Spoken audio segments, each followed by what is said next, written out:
दोस्तों आज हम ना चार खेड़ा में आईरिया ये ढुलन लाकड़ो लाइरिया काटीन नवलो ढुल बनावने प्लान बनाई रखो आई थी। दोस्तों ये आमरू महाराज आई रियो काई ढुलन घड़ने सुतारी तैयारी करने बज रहा थी। दोस्तों ये दुई शब्दा महाराज को से थी। दोस्तों दुई शब्दा देखा दे महाराज।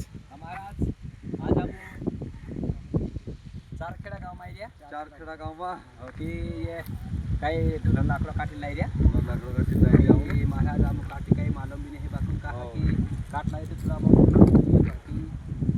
कि आपण भी आमा आमा कया करतो ती सा देखाड दे को हेती परिणाम आई रहला बोलता आपण भी भल्या सती तू कर रे बाका सामने वा कई आवे कि नहीं आवे हम आयो न तो नहीं रे बाका मालूम नहीं हम कति कति देखाड परिणाम आई चारखेड़ा गाँव आई ये सब मामू बुलाई देना तो आज हम बुलाई दे